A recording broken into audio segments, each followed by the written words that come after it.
Bismillahirrahmanirrahim. Assalamualaikum warahmatullahi wabarakatuh. Waalaikumsalam warahmatullahi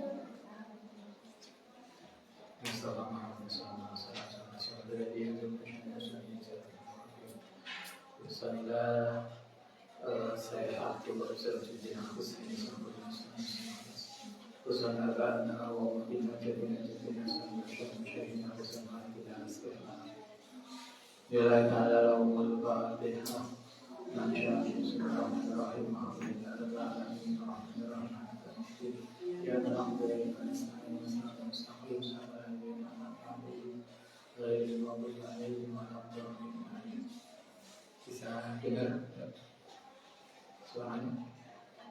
Oh, kurang keras. gimana? Ada tapi kurang keras. Oh, ini nggak kurang masuk. Ini sudah boleh kan? Belum apa? Sudah. Sampun. Oke, kurang masuk. Bismillahirrahmanirrahim. Nggak masuk juga soalnya. Udah. Bismillahirrahmanirrahim. Halaman tadi 13 ya? Oh ya, 12. Bayanuma yang bagi ini ayat alam. Bayanuma penjelasan tentang sesuatu yang bagi yang patut ini kedua orang yang puasa apa ya Allah untuk melakukan soal bagaimana maksudnya ini berarti adalah hal-hal yang perlu dilakukan oleh orang yang puasa. Jadi kalau kita puasa ini yang harus kita lakukan, ini yang patut untuk kita lakukan. Kalau pertemuan sebelumnya etika puasa tadi dari kaki ya kita bicara ada usia etika puasa. Etika puasa itu satu kita menjauhi segala sesuatu yang membuat puasa kita menjadi batal. Kemudian kita diingatkan bahwa ada 3 hal yang membuat puasa kita rusak. 1 bohong, 2 ghibah, 3 makanan haram. Nah sekarang kalau kita puasa apa yang harus kita lakukan? Paya bari mongko sepatutnya di ini kedua orang yang puasa upaya stabilan itu disibukkan atau menyibukkan diri seposoim di ibadah dengan ibadah. Orang yang puasa hendaknya sibuk dengan ibadah. Waya stabilu lan menenggelamkan diri seposoim fitoati dan ketaatan. Jadi orang puasa kita sibuk ibadah dan sibuk dengan perilaku taat. Taat dan ibadah itu al-qalbiyati baik yang berkaitan dengan hati, wal amaliyati dan amal fisik, wal qauliyati dan ucapan. Baik hati, perbuatan maupun ucapan. Kalau kayak ibadah turu, paling nggak menjauhi yang dosa, salahnya turu. Nah, kayak turu, angin mau Quran. Biasanya mau Quran belum sampai beberapa halaman mengantuk. Nah, kayak turu, nggak Quran. Mau Quran juga kayak yang membuat anda ngantuk biasanya apa? Mau buku. Mas scroll HP nggak pernah ngantuk. Mari kita usahakan puasa itu tidak jatuh pada maksiat. Agar tidak jatuh, yang paling ringan adalah tidur. Wa ta'abbadu lan menjauhi kula budi dengan sejauh-jauhnya an asamil qalbi saking dosanya hati. Jauhi dosanya hati, rasa-rasa. Dosanya hati itu apa ya? Rasa-rasanya pikir yang gak bener. Wajah warihi lan anggota badan, wa lisani lan lisan. Jaga ucapan, jaga hati, jaga perilaku. Siama Apalagi buana sahur Ramadan, saat temennya bulan Ramadan itu dua sahrusian, yaitu bulan puasa. Apalagi bulan puasa harus lebih. Wa musim taati dan musimnya ketaatan. Wa ibadati dan ibadah. Yudo aku bakal dilipat gandakan fi dalam sahrusian apa ajru. Pahalanya akan dilipat gandakan. Wa ya'dhamulan dianggap besar fi dalam sahrusian apa al-wizru dosa. Karena pahalanya dilipat gandakan, dosanya juga menjadi sesuatu yang disoroti oleh Pangeran. Karena itu dalam puasa, mari kita berusaha tidak jatuh dalam dosa. Ini kan biasanya Sabtu Ahad kuliah libur. Daripada kita keluar, misalnya nanti jatuh pada dosa, kita sementu. Kalau dulu saya zaman mondok gitu. Kadang pernah seminggu itu nggak bentuk pondok kelas. Jadi mulai pagi sampai sore nggak keluar pondok. Kita makan di dalam karena dulu ketika start pondok itu masak sendiri. Jadi masak DB, kebutuhan beli di koperasi pondok. Jadi seminggu itu pernah nggak keluar pondok. Nah Ramadan gini, dulu saya sering wudu kanggo tarawih. Itu wujudnya duha, nanti habis subuh tidur, jam 10 bangun, duhaan, ngaji, habis duhur ngaji, habis asar ngaji, nanti terawih. Jadi terawih itu wujudnya duha. Anda nggak biasa? Oh biasa kan? Santri malah subuh wujudnya isya. Masalahnya saya jawab apa? Kalau dulu berusaha gitu, khususnya kalau puasa. Karena puasa itu kan full tiap habis sholat itu biasanya ngaji. Ada ngaji kitab di pondok. Jadi akhirnya kita awet wudunya. Mumpung ini Ramadan kita pakai itu. Daripada keluar nanti jatuh dalam dosa, diusahakan tidak keluar. Jadi kita usahakan bagaimana kita seharian itu tidak jatuh dalam dosa. Syukur iso ibadah, kayak mau syukuran lah minimal. Ja'ah biswafil hayy. Di dalam kitab Bukhari Muslim bahwa lima an-Nabi sallallahu alaihi wasallam man soma, man sapane wong. Soma kang puasa sapa men Ramadana ing Ramadan imanan wa ihtisaban, penuh dengan keimanan dan ihtisaban, menjaga diri. Ghafarallahu. Kata Nabi, siapa yang puasa Ramadan atas dasar iman dan kehati-hatian ihtisab. Jadi kita poso itu dasarnya iman dan berusaha tenanan posone. Gantine ghafarallahu. Ghafaral mongko ngampuni sapa Allah Ta'ala ing barang takut gana yang wis lewat mindambi saking dosa iman. Jadi kalau kita puasa dengan sungguh-sungguh, semoga semua kesalahan kita diampuni oleh Allah SWT. Itu dari Nabi. Waman koma, waman sapane wong koma yang bangun sokongan Lailatul Qadri, Lailatul Qadar nanti mulai tanggal 20 ya, 21. Tapi ada harus ingat, Lailatul Qadar itu kan Nabi ngendikane tanggal 20 ke atas, 10 hari yang terakhir biasanya ganjil. Nah masalahnya kan posanya rombi ya. Karena saya mau lulus hanya sama ganjil 15 atau ganjil sama. Iya kan? Berarti kalau begitu harus tiap hari kita bangun. Karena kan kita nggak tahu ganjil 18 atau ganjil 19. Kita posanya 19. Karena wilayah Asia ini kan kebanyakan 19. Yang 18 itu kan daerah sana, Timur Tengah, Saudi dan sekitarnya. Itu pakai 18. Atau di sini sebagian ada yang 18. Nah, ganjil yang mana? Ganjil yang 18 atau 19? Karena kita nggak tahu ganjilnya, berarti kita setiap malam bangun. Itu Itu satu. Yang kedua begini, Kanjeng Nabi itu juga menghentikan Lailatul Qadar itu jatuh pada malam turunnya Al-Quran. Turunnya Al-Quran itu tanggal 17 Ramadan.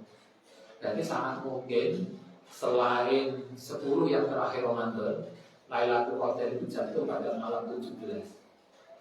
Sehingga kita harus mulai berusaha untuk menyongsong Lailatul Qadar itu paling enggak mulai tanggal 16. Ya, mulai biasanya tanggal 16 itu kan kita mulai kunut ketika tarawih. Nah, berarti sejak saat itu kita berusaha keras untuk Lailatul Qadar. Nah, Nabi ngendikannya begini, man qoma Lailatul Qadri, siapa yang bangun untuk Lailatul Qadar, maksudnya tahajud, sholat dan yang lain, imanan wa ihtisaban, dengan iman dan keseriusan, ya ghufira lahu, ghufira mongko bakal diampuni lahu jinman apa mabaran taqaddama min dambihi. Maka dosa-dosa kita yang lewat diampuni oleh Allah Ta'ala. Sehingga kalau kita puasa, kita memenangi Lailatul Qadar, maka kita akan selesai Lailatul Qadar, selesai puasa itu Idul Fitri. Insya Allah kita kayak baru lahir. Semoga kita bisa begitu. Wa an Salman radhiyallahu anhu qala khattabana khutbah kita sapa Rasulullah sallallahu alaihi wasallam fi akhiri yaumin, dalam akhir hari min Sa'bana, saking bulan Sa'ban. Ini ceritanya Salman. Nabi di akhir bulan Sa'ban, berarti menjelang Ramadan, Nabi itu mengumpulkan sahabat, kemudian beliau ceramah khutbah. Pakola mongko kemudian dawuh sapa Nabi, ya ayuhan nas qad aglukum, teman-teman bayang-bayangi kuming sino apa syahrul Ramadan, apa syahrul azimin mubarakin, bulan yang agung yang penuh berkah. Syahrun fihi, syahrun itu bulan di kan itu dalam syahrun apa lailatun malam khairun, kan lebih baik min alfi sahrin, saking 1000 bulan. 1000 bulan itu berapa tahun? Berapa tahun? Yang 80 berapa? 83 ya? 83 berapa? 80-an lah. Jadi kalau kita menangi satu malam Lailatul Qadar, itu berarti keberuntungan seumur hidup. Karena hidup kita kan rata-rata 80 tahun. Maka berarti kita beruntung untuk seumur hidup kita. Karena itulah kita berusaha menangi Lailatul Qadar. Nanti saya sampaikan, Ustaz lupa. Ada kitab, tapi ini prediksi. Jadi prediksi para ulama untuk melihat Lailatul Qadar berdasarkan malam mulainya puasa. Kalau puasanya itu mulai dari Senin misalnya, maka Lailatul Qadar itu biasanya jatuh tanggal berapa. Kalau Selasa tanggal berapa, itu ada. Itu tentu hanya prediksi berdasarkan pengalaman para ulama. Tapi tentu tidak pasti, karena Nabi sendiri mengatakan Lailatul Qadar itu ya urusan pengiran. Jadi Allah Ta'ala yang tahu. Tetapi biasanya kan kita bisa memprediksikan. Nah, itu ada hitung-hitungannya. Nah, nanti kita akan lihat. Tapi juga akhirnya kembali lagi. Ini posnya di Senin kok guna Rebo atau Kamis. Kita kadung main Rebo ternyata Lailatul Qadar Kamis. Nah, syukurlah kalau kita puasa Kamis, Lailatul Qadar kita Kamis sesuai dengan hitungan harinya. Tapi yang pasti adalah Nabi ngendikannya di dalam bulan puasa itu ada namanya Lailatul Qadar yang kebaikannya lebih baik dari 1000 bulan atau sekitar 80-an tahun. Sahur yaitu bulan jala yang menjadikan sapa Allah Ta'ala siamahu ing puasa ing bulan faridotan ing kewajiban bagi yang mulai latin lan sholat wengi tatawuan ing perkara sunah. Man sapane wong takoroban yang takarub mendekatkan diri ibadah sopoman di dalam sahur di khoslatin kelawan satu bentuk ibadah minal khairi saking kebaikan tanah mongko ono sopoman itu kaman kaya uang ada yang memenuhi sopoman paridotan ing sesuatu yang wajib dimain dalam siwahu saliyane Ramadan. Maksudnya siapa yang melakukan kebaikan maka pahalanya koyo melakoni wajib. Jadi kalau kita bulan Ramadan kita sholat sunnah berarti pahalanya podo karo melakoni sholat wajib. Itu kalau bulan Ramadan. Kalau enggak Ramadan maka dihitung koyo biasanya. Kalau kita kok biasa maka berarti kok biasa kita pahalanya koyo pahala sunnah. Tapi kalau Ramadan kita sholat kok biasa maka pahalanya podo karo melakoni sholat wajib. Jauh lebih baik. Karena itulah kita mumpung Ramadan kita perbanyak sholat sunnah. Salah satunya tarawih. Dan Ustaz perlu mengingatkan, mungkin juga ada yang di rumah, sholat tarawih itu dilakukan setelah sholat isya. Jadi kalau Anda ketinggalan begitu masuk musola, ternyata kita sudah mulai tarawih, maka Anda tidak boleh langsung tarawih. Anda harus sholat isya dulu. Jadi sholat tarawih itu dilakukan setelah kita sholat isya, tidak sebelum isya. Karena kalau yang di rumah juga itu yang saya mengingatkan, kalau ketinggalan ke masjid, begitu masuk masjid sudah sholat tarawih, maka kita harus sholat isya dulu. Setelah sholat isya, baru gabung tarawih. Kalau kemudian ketinggalan tarawih, ternyata Anda dapatnya 10 karena ketinggalan dia suwe 10, kita baru 10, imamnya sebuyan karena wis 20. Yo silakan nambah sendiri, nambah 10 gitu. Atau kalau Ustaz saya itu nggak puas kalau cuma 20, nambah boleh nggak lebih dari 20? Ya boleh, silakan bisa 30, 40 juga nggak apa-apa. Kan nggak ada yang larang, sholat sunnah. Nah silakan. Jadi intinya begini, sholat tarawih dilakukan setelah sholat isya. Nggak boleh kita tarawih sebelum sholat isya. Karena itu kalau kita masuk masjid, kok masjid harus mulai tarawih, jadi kita harus isya dulu. Mungkin Anda bisa makmum kepada imam. Imamnya sholat tarawih, Anda sholat isya, boleh nggak makmum? Boleh. Jadi Anda sholat wajib isya, imamnya jamaah tarawih, Anda boleh makmum. Nanti tarawih itu kan 2 rakaat, maka berarti Anda tinggal menyelesaikan kekurangannya. Sholat sunnah, kita sholat wajib, makmum sholat sunnah boleh. Yang nggak boleh itu adalah kalau kita makmum pada orang yang sholatnya beda dengan kita. Maksudnya sholat jenazah, Anda makmum sholat isya, maka kan nggak boleh, karena sholat jenazah kan nggak ada ruku ya.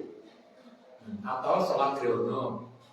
Sholat gerhana itu kan rukuknya 2 kali, sementara Anda kan rukuknya sekali. Nah itu yang kalau sholatnya nggak sama itu ya nggak boleh. Tapi kalau bentuk rokaatnya podo maka boleh. Sehingga kalau kemudian Anda masuk masjid, masuk musola, musolanya sudah mulai tarawih, sementara Anda belum sholat isya, ya gabung aja ikut jamaah. Tapi Anda sholat isya. Nanti kemudian kalau imamnya salam, Anda tinggal menyelesaikan kekurangannya. Setelah itu gabung lagi tarawih. Kanjeng Nabi di sini dikatakan siapa yang melakukan kebaikan sunnah pada bulan Ramadan maka pahalanya koyo melakoni wajib. Bagaimana kalau kita melakukan wajib?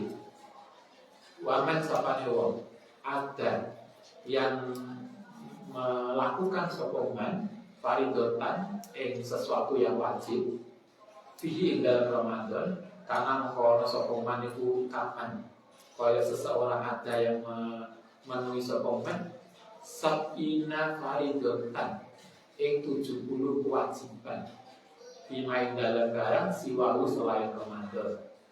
kata kitab ini, kalau kita melakukan sunnah, maka pahalanya koyok melakukan wajib. Bagaimana kalau kita melakukan wajib?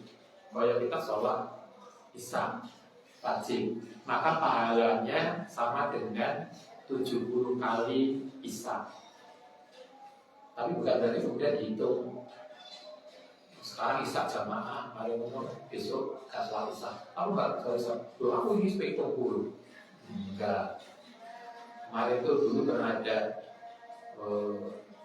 tapi guyonan nggak boleh ditiru.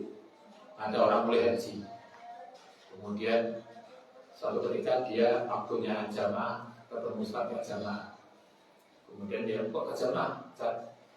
Loh, saya kemarin pas umroh itu, terus sholat jamaah yang masih nambah sekali Masjidil Haram itu kan 1000 jamaah, 100.000. Itu sahur kan Indonesia. Nah, itu kan nggak hitungannya kan nggak gitu. Ini hanya hitungan keutamaan.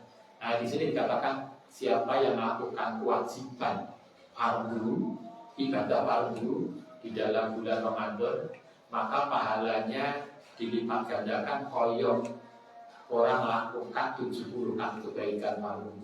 Ini kan luar biasa. Anda bisa bayangkan kalau kita Ramadan kemudian iso jamaah, kita iso sholat tarawih, kita iso tahajud, itu kan nggak akan mungkin kita ulang di luar Ramadan karena terlalu besar. Karena itu juga kalau ada teman-teman mau umroh, saya bilang kalau Anda di Mekah lakukan ibadah yang tidak pernah bisa kita lakukan di Indonesia. Apa Ustaz? Umroh. Kalau Anda jamaah itu dikira itu. Tapi kalau umroh itu tidak bisa. Sehingga di Mekah sekuat yang Anda bisa lakukan umroh. Kalau dulu saya sama ibu itu berusaha pas kita umroh pokoknya setino minggu. Pagi sebelum subuh berangkat, nanti habis asar berangkat. Jadi sehari 2 kali umroh. Karena kalau di Indonesia tidak mungkin. Kalau di sana setelah turun cuma jamaah itu bagus lah. Tapi kan ada ibadah-ibadah yang kita nggak bisa lakukan selain makan. Kalau di Madinah kita lakukan jamaah sekuat kita, baca Quran. Kalau dulu masih muda di Raudhah, sekarang udah aneh. Tapi itu menjadi maksudnya pada momen tertentu kita lakukan ibadah yang tidak bisa kita lakukan di tempat lain. Nah, kitab ini juga mengajarkan kita. Anda bisa hitung, Anda bisa bayangkan kalau 1 kali fardu pahalanya podo karo 70 kali fardu di luar Ramadan. Maka kan rugi banget tuh kalau kita Ramadan bisa melakukan yang sebaik mungkin. Karena kalau kita sudah selesai Ramadan, kita belum tentu ketemu tahun depan. Semoga kita sehat. Kalau kita masih bisa, itu juga kita. Tapi kalaupun enggak, paling kan kita keluar dari Ramadan kan nyesel. Karena kita sudah berusaha keras. Oke, kita lanjutkan besok. Al-Fatihah.